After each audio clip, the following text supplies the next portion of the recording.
Dangers of overparenting. Please listen to what a colleague has to say. There is a style of parenting that's called overparenting. It is really parenting that's motivated from a place of fear and insecurity. Some also call it helicopter parenting. It's like even in a safe neighborhood, you don't allow your kids to go outside to play. No riding of bicycles except maybe on a narrow balcony. So you find that as a parent, you set very severe boundaries that should be appropriate for a much younger child. You overreact when there's an injury. It's like your child is going to die from, excuse me, a little cut. You're forever pointing out the dangers of the world. Your kid going out by public transport will be one of your worst nightmares. Then you perform tasks for the kids that they can do for themselves. Have you ever seen parents cutting meat in little pieces for a much older child? What you're actually saying through that action is that that child cannot perform tasks for themselves. And what this does for the child is build a sense of inferiority within them and create a feeling of powerlessness. Some moms make phone calls all day long, forever checking on the child. It's like the phone becomes your new umbilical cord that attaches you to the child. If a child makes a mistake, you cry and you rescue them. It's like you hate to see your child unhappy. You cannot bear to see them in pain. But which of us did not go through life without pain? The problem with this kind of overparenting is that instead of keeping the child safe, fearful overparenting actually makes the children come out timid and fragile. Then we're surprised when they are targeted by bullies or girls preyed upon by adults.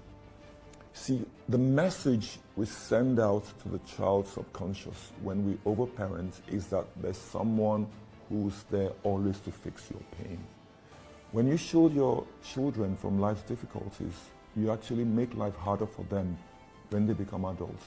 So your kids are actually growing older, but they're not growing up.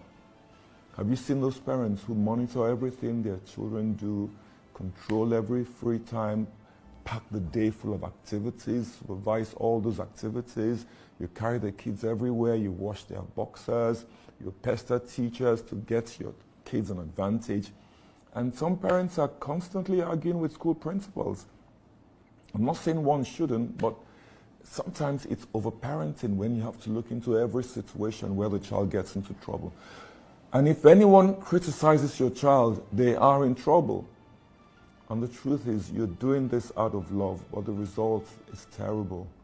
The thing you do is necessary, but it's excessive.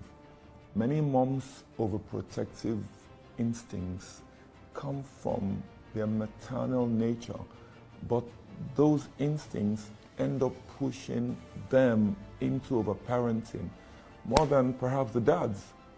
And there are some moms who leave their careers to raise children, and raising the child becomes a new career.